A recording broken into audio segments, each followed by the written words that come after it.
paradise and peril you will encounter upon the heights. So tread lightly. Knowledge is power. I'm getting handsome now, aren't I? As I get older, they stay the same age. I'm in heaven. I don't want to fly. Where did you come from? Be quiet. That's impossible!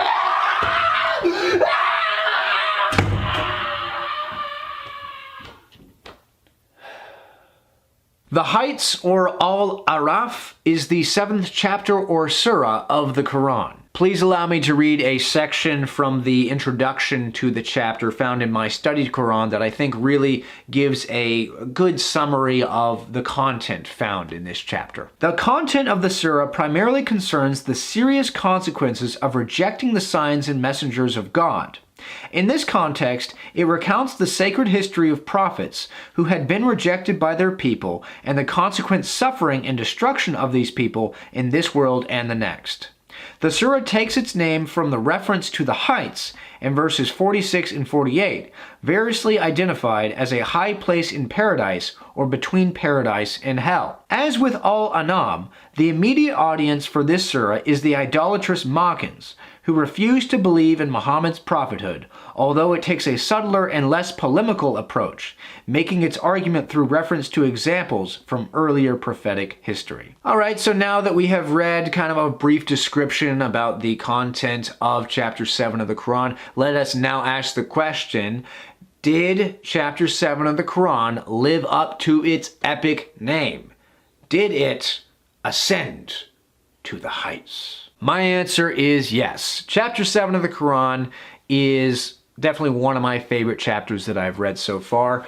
There are really fascinating ideas presented in this chapter that bear relevance on biblical stories.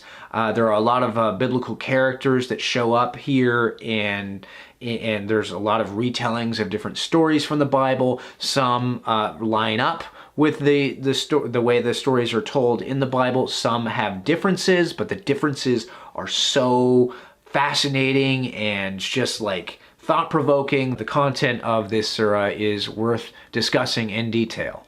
And so without further ado, let's jump into the analysis portion of this book review and analysis of chapter 7 of the Quran, where we will analyze and read the different passages and verses in chapter 7 that I found were particularly compelling, powerful, and profound. The first passage that I would like to read and discuss from chapter 7 of the Quran is verses 11 to 25. Indeed, we created you, then we formed you, then we said unto the angels, prostrate yourselves before Adam, and they all prostrated, save Iblis. He was not among those who prostrated.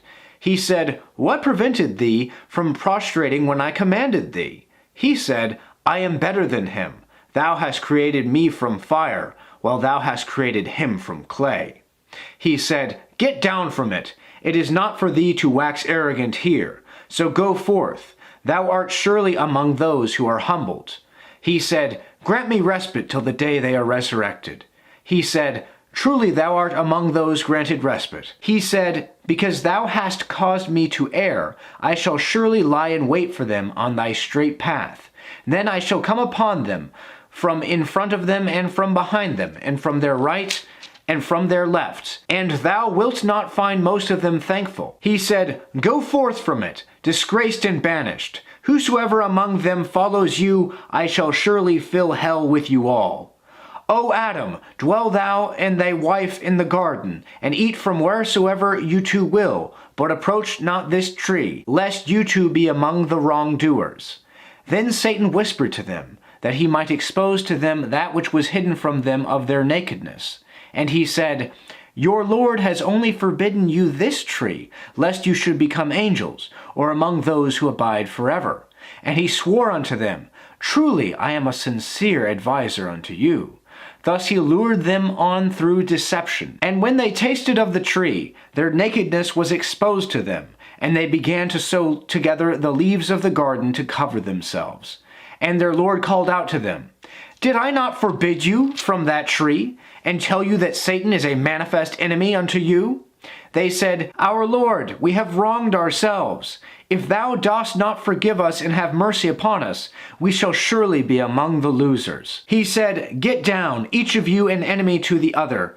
There will be for you on earth a dwelling place, an enjoyment for a while. He said, Therein you shall live, and therein you shall die, and from there you shall be brought forth. So clearly I wanted to talk about this passage because, of course, this is a retelling and a kind of an alternative version of the story of Adam and Eve from the Bible. But here in the Quran, it is very similar to the account of Adam and Eve in the Bible, but there are also fascinating differences.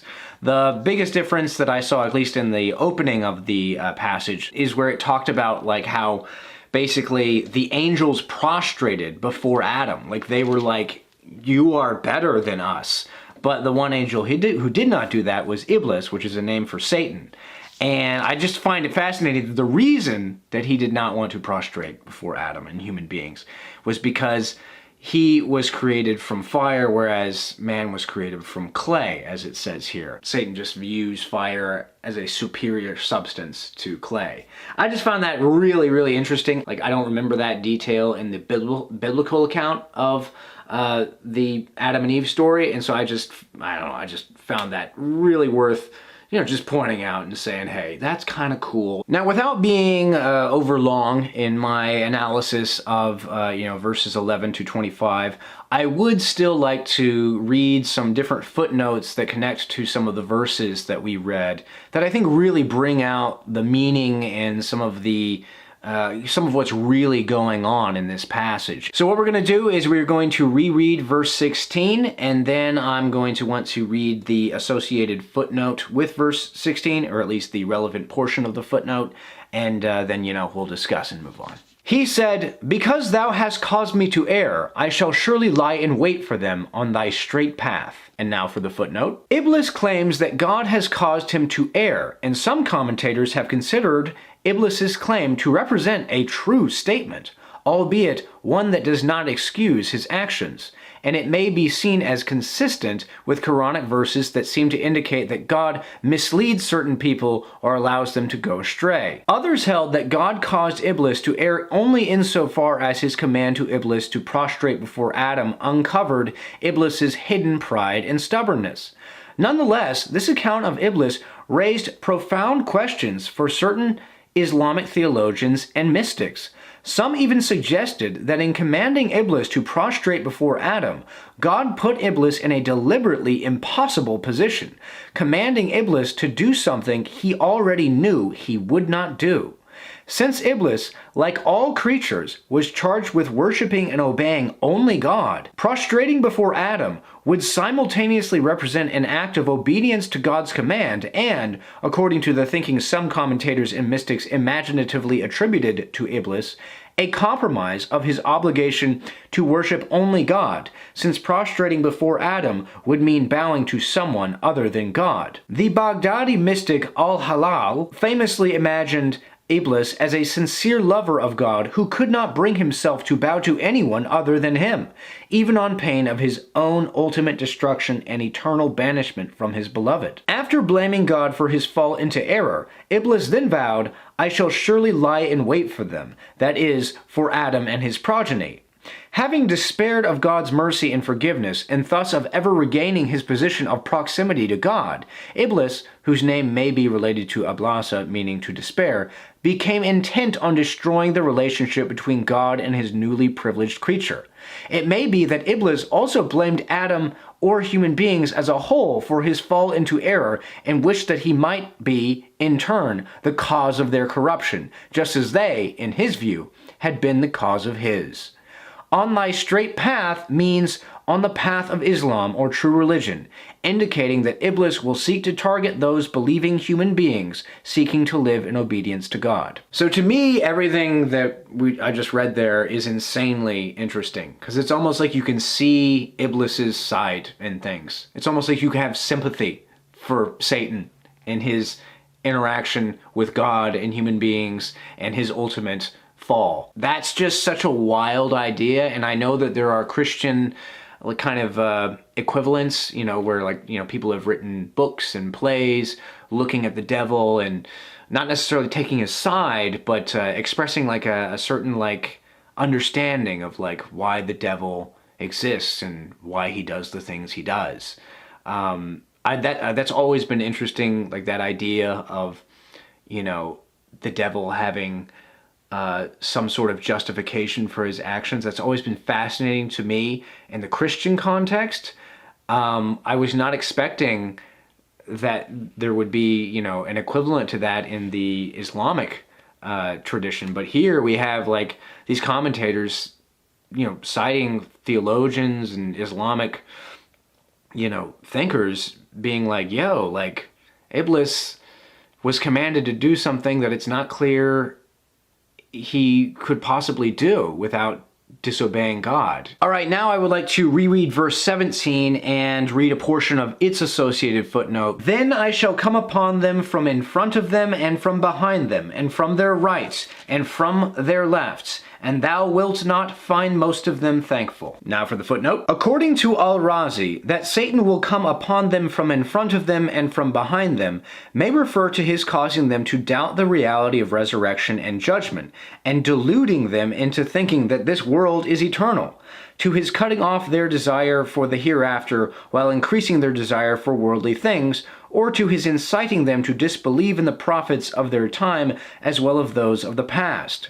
He will also come upon them from their right and from their left, meaning that he will corrupt them through inciting both disbelief and religious innovation. In explaining why Satan comes at people from these four directions, but not from above or below them, Al-Razi says that when Satan made this vow to mislead human beings, the angels' hearts softened toward them, and they asked God how human beings could possibly escape Satan's surrounding influence.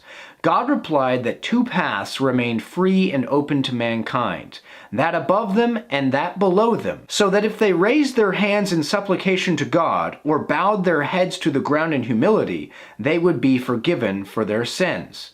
The Quran elsewhere indicates that Iblis's prediction, "Thou wilt not find most of them thankful," is indeed accurate. For chapter 34 verse 20 states, "And Iblis did indeed prove his opinion of them to be true, and they followed him, save for a group among the believers." The idea that Satan can attack human beings from these different directions, but not from above or below them, because those are two paths that God always keeps open for human beings to find him, is so cool. It lines up, frankly, with a lot of religious practices, because when you go to church in a Christian setting, people are raising their hands to God, they look up to God praying, asking for forgiveness. But you also, even in Christian churches, you will occasionally find people putting their head to the ground in submission to God, asking for forgiveness. And just that idea that those two paths are always open to human beings, if they're seeking God and wanting to find paradise in Him, that is just so neat, and that Satan can't touch those. The next verse I would like to read and discuss is verse 40. "Truly those who deny our signs and wax arrogant against them, the gates of heaven shall not be opened for them, nor shall they enter the garden till the camel pass through the eye of the needle. Thus do we recompense the guilty." So here we have the idea of a camel passing through the eye of a needle. And of course, if you are familiar with the Christian religious tradition, Jesus talked about, how impossible it would be for, a rich man to enter the kingdom of heaven. It would be like a camel passing through the eye of a needle. So it's really neat to see, that language used here in the Quran, very similar to how it is used in the Gospels. But the real reason I decided to, talk to you about verse 40 is that the footnote associated with it, or at least a portion of the footnote associated with it, reminded me of one of my professors in college who suggested in class one day that the idea of the camel passing through the eye of a needle, that whole, that mental image, that language that is used in the Bible and perhaps here in the Quran, he suggested that was actually a mistranslation. And I didn't really think anything of his comments at the time because, frankly, I thought he was kind of a weird professor, and he, I didn't hate him, but I didn't particularly love him all that much. But I gotta say, the footnote associated with verse 40, it suggests that maybe my professor in college was not so off the mark as I thought he was. So let's go ahead and read this footnote and we'll discuss. The image of the camel passing through the eye of the needle is a metaphor for something so difficult as to be impossible, and is similarly used in the gospel to describe the difficulty of a rich man entering the kingdom of God. Camel here translates Jamal, and many commentators consider the term to be a clear reference to this large animal. Some, however, note that the term could be read as Jumal, meaning a thick cable woven of many strands, such as is used to secure ships. Al-Zamakshari, for example, favors this reading, since the idea of a large cable passing through the eye of a needle seems a more natural metaphor than one referring to a camel. Some biblical commentaries, such as the Geneva Study Bible, similarly suggest that the term camel in the Gospel account may refer to a thick cable, although most indicate that the image of a camel, or in some cases an elephant, passing through the eye of the needle was a well-known metaphor at that time. Isn't that mind-blowing? I mean, my professor in college may very well have been correct about, the camel passing through the eye of the needle language being actually a mistranslation in both the Bible and the Quran. Or perhaps, that really was the language in the Bible and the Quran. Regardless, whether you translate, it to camel passing through the eye of the needle or like a thick cable trying to pass through the eye of the needle, the metaphor, the ultimate meaning is the same. But, that's a very famous thing that Jesus said. It's a very famous quote when people always cite camel passing through the eye of the needle. It's crazy that, I don't know, we may have been misquoting Jesus this whole time.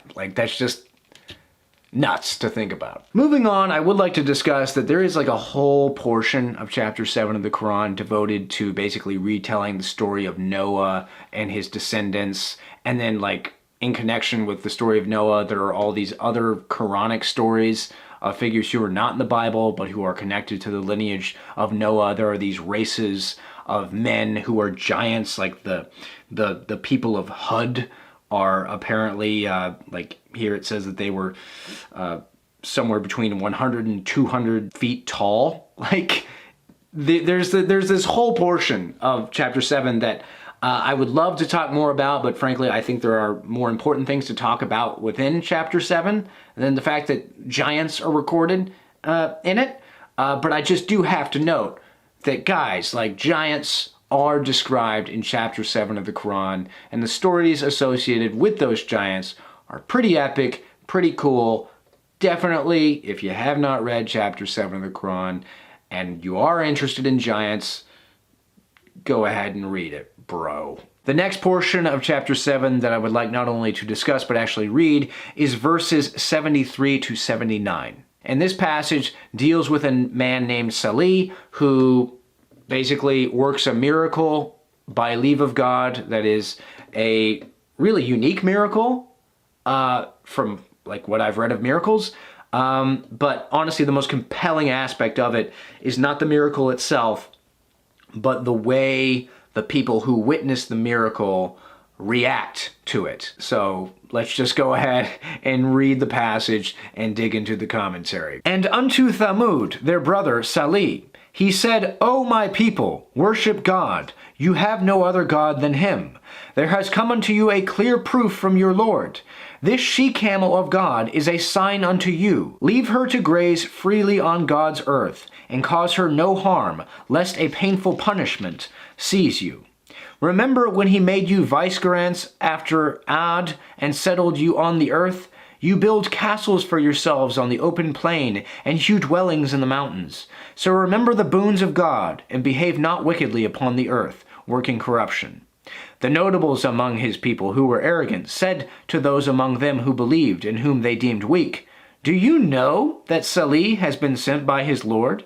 They said, Truly we believe in that wherewith he has been sent.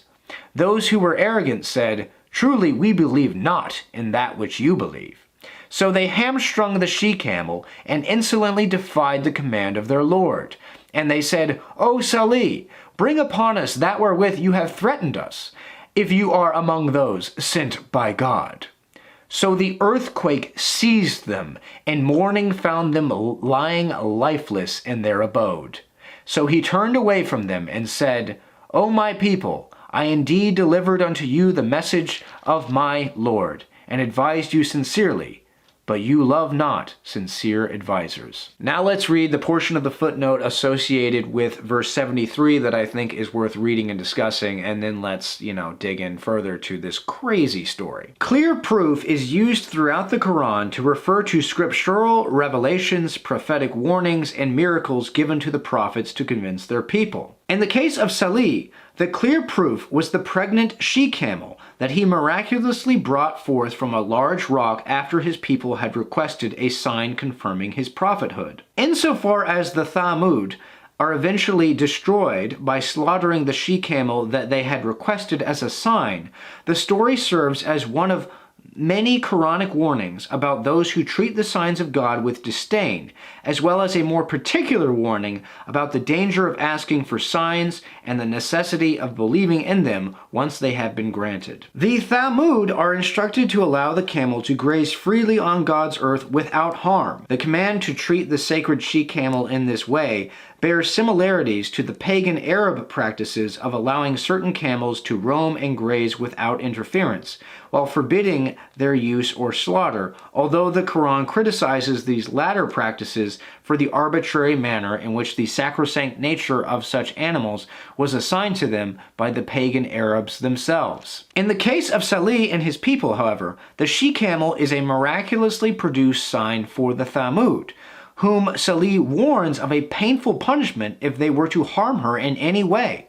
They were also instructed to allow the she-camel sole access to the drinking well every other day and to alternate access to the well between themselves and the camel.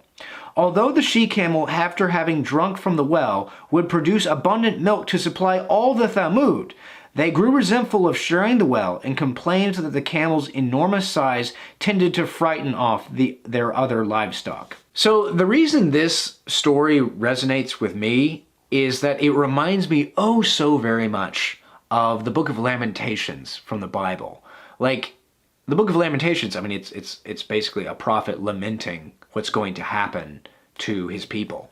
And he gives them warning after warning, sign after sign, and the people always just either ignore him or they listen to him for a time and then they turn their backs on him or turn against him. That's what the Book of Lamentations is, and it's a really beautiful book, a very interesting book, and I just think that the story, of Lamentations, it has a lot of parallels with the story of Salih here in chapter 7 of the Quran, because Salih is like, he gives these people a miraculous sign of God's power and his presence by bringing this camel out of this large rock, and he tells them, don't kill the camel, have reverence for God's power, see the camel as a sign for you about God, all of that stuff. And rather than the people listening to him, like, some of them clearly do listen to him for a time, but others don't. And then eventually everybody just kind of gets on the same track of, Salih's full of crap. How about we kill his camel? So that way we can prove that this God of his is not really going to do anything and has no power. And so they kill the camel, and then an earthquake happens and they all die. And Salih is like, he laments in the way, in a very similar way to, the kind of lamenting you read about in Lamentations. And I just like, this tale is so dramatic, and it, like, that really is also, I just think it's true to the way human beings behave in general. No matter how incredible, a blessing is, like, most of us, or at least the general tendency of human beings, is to not really give thanks or appreciate the blessing, but to take it for granted and even defile and destroy it. There's just a lot of capital T truth in this story and in its associated footnotes, one of which I would like to read now. This is a portion of the footnote associated with verse 79. Let me just reread verse 79 and then we'll read this portion of the footnote I'm talking about. So he turned away from them and said, O my people, I indeed delivered unto you the message of my Lord, and advised you sincerely, but you love not sincere advisers. And now for the associated footnote. Salih's turning away from them may refer to his abandonment of the Thamud in advance of their punishment, leaving their settlement along with a small number of believers. Or it may refer to his reaction to the destruction of his people, either when he turned back, saw smoke rising from their residences, and knew that they had been destroyed, or after returning to find them lying lifeless in their abode. I just imagine him seeing everybody dead and turning back and just lamenting the whole situation, "O my people, I indeed delivered unto you the message of my Lord, and advised you sincerely, but you love not sincere advisers." I just imagine him saying that with tears. Moving on, let's now read and discuss verses 80 to 84. And Lot, when he said to his people, What? Do you commit an indecency such as none in the world committed before you? Verily, you come with desire unto men instead of women. Indeed, you are a prodigal people. And the reply of his people was but to say, Expel them from your town. Truly they are a people who keep themselves pure. So we saved him and his family, except for his wife. She was among those who lagged behind. And we sent down a rain upon them. So behold how the guilty fared in the end. So here we have yet another character from biblical history, Lot, showing up in Quranic history. And as far as I can tell, verses 80 to 84 are pretty much in alignment with the kind of information you read about with regard to Lot and Sodom and Gomorrah in the Bible. Apart from the fact that we've got a, kind of like a parallel thing going on between the Bible and the Quran with respect to Lot and Sodom and Gomorrah and all that stuff, apart from that just kind of cool synchronicity, the real reason I want to talk about verses 80 to 84 is because, this is where the Quran does clearly express an attitude with regards to homosexuality. I would like to now read a portion of the footnote associated with verses 80 and 81, as well as a footnote associated with verse 82. But before we read those footnotes, let's reread verses 80 through 82. And Lot, when he said to his people, What? Do you commit indecency such as none in the world committed before you? Verily, you come with desire unto men instead of women. Indeed, you are a prodigal people. And the reply of his people was but to say, Expel them from your town. Truly they are a people who keep themselves pure. And now let's read the footnotes. The indecency for which Lot chastises his people is that of men coming with desire unto men instead of women, understood by the traditional commentators to refer to the practice of homosexuality and sodomy specifically, a practice that the verse indicates originated with the Sodomites of Lot's time. One report indicates that the people of Sodom engaged in this practice only with those who were outsiders in their town, which is consistent with their having demanded access to the angels who had visited Lot, whom they clearly perceived as foreigners. Other commentators, however, suggest that the men of Sodom preferred sexual relations with men to relations with women on a regular basis. The aggressive behavior of the men of Sodom in the biblical account, as well as in chapter 11, verse 77 through 79, and chapter 15, verse 67 to 71, has led some to speculate that the real crime of the people of Lot was forcible sodomy rather than consensual homosexual relations. Although the emphasis in verse 81, as well as in parallel accounts lists a whole bunch of chapters and verses, is explicitly on the act of men desiring men instead of women, the insolent and violent manner in which the men of Sodom sought to fulfill their desires is clearly implied in the account of Lot found in chapter 11, verses 77 through 80. Lot describes them as a prodigal people, understood to mean that they transgress the limits of what is lawful to consume or enjoy by having sexual relations with men rather than with women. the latter being those made lawful for them. Prodigal translates musrifun, which can also mean to be excessive and wasteful. Al-Zamakhshari describes prodigality as the root of all evil, and in chapter 6 verses 141 and chapter 7 verse 31 it is said that God loves not the prodigal. And now to read the footnote for verse 82. The threat or plan to expel them, that is, the family of Lot, extended according to some commentators to a group of believing followers of Lot as well. The disbelievers among the people of Sodom also deride Lot and his followers' moral probity, describing them as those who keep themselves pure. Their purity, according to some commentators, was a reference to their refusal to participate in the sexual practices of the Sodomites. So that was a lot of commentary to read, but I think you'll agree with me in that it was necessary commentary to read. Because, obviously homosexuality, LGBTQ+, all that stuff is very popular, very prominent in the culture today. And, I think it's important to point out that the second largest religion in the world, at least with regard to the verses we just read, definitely does not have a fond view of, homosexuality. I mean, that just seems to be a fact, and I think that's also true of the Bible.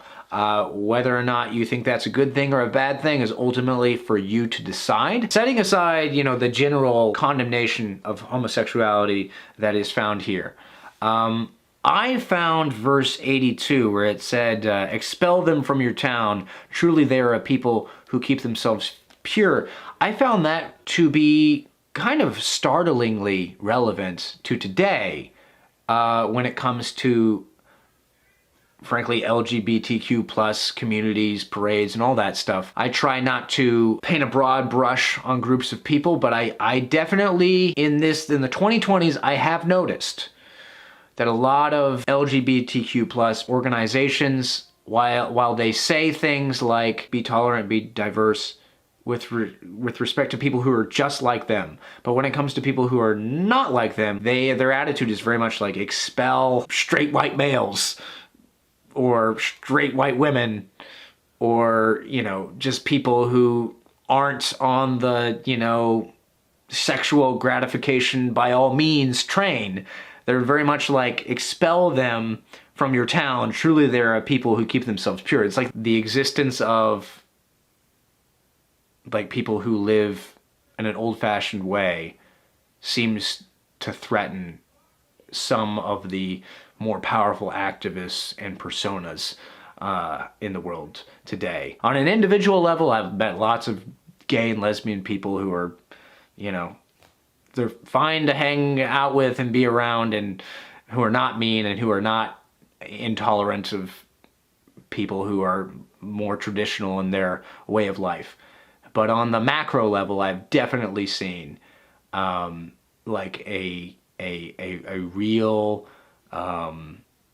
disdain for traditional morality. The final passage that I would like to read and discuss from chapter 7 of the Quran is verses 103 to 126. Then after them we sent Moses with our signs unto Pharaoh and his notables, but they treated them wrongfully. So behold how the workers of corruption fared in the end. And Moses said, O Pharaoh, I am truly a messenger from the Lord of the worlds, obligated to speak not about God save the truth.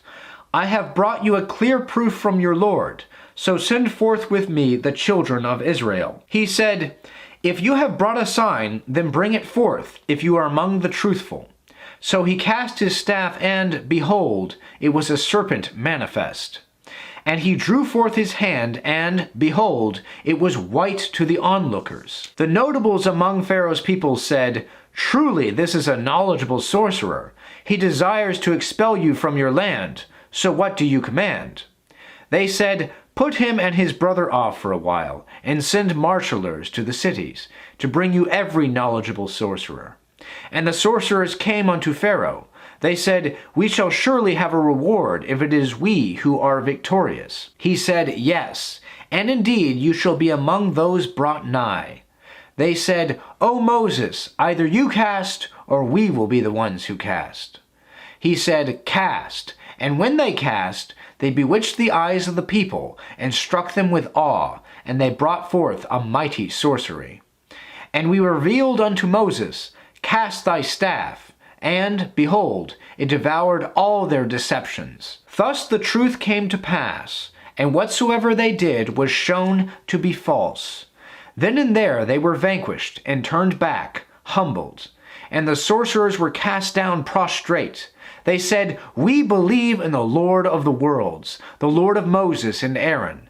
Pharaoh said, You believe in him before I grant you leave? This is surely a plot you have devised in the city, that you might expel its people therefrom. Soon you shall know. I shall surely cut off your hands and your feet on alternate sides. Then I shall surely crucify you all. They said, Truly we turn unto our Lord. You take vengeance upon us only because we believed in the signs of our Lord when they came unto us. Our Lord, shower us with patience, and let us die as submitters. So there's a lot of commentary associated with, this whole story of the sorcerers and Moses and Pharaoh, and it's all super fascinating. It goes into the differences between the account of, found in Exodus in the Bible versus this Quranic account of what happened. But the one difference that I really want to comment on is just I don't have any recollection of the sorcerers, after Moses destroys their, sorcery. I don't have any recollection in the book of Exodus of the sorcerers then prostrating themselves and praising God in the way that, it says they did here in the Quran. I just find that idea so cool that as soon as Moses performs real magic by power of God, that all of a sudden the sorcerers are like, yeah, this guy's telling the truth. His God is the real God, and we will die submitting to that God no matter what you threaten to do to us, Pharaoh. Because I've always thought of the sorcerers as just not good guys. They're just magicians and liars and all that stuff. And here in the Quran, it's yeah, they were sorcerers, but as soon as the truth was shown to them, they submitted to God and were yeah, we're gonna die for God because he's real. And Moses is telling the truth about him. That is just, it's so bananas. All right, ladies and gentlemen, that will do it for this review and analysis video on chapter 7 of the Quran. I hope that you have enjoyed this video. Please, if you have read chapter 7 of the Quran or you found this video interesting, please leave whatever thoughts, comments, and questions you might have in the comments section below. And as always, if you like this video, please like it and subscribe. Tell your friends about the channel. And never forget to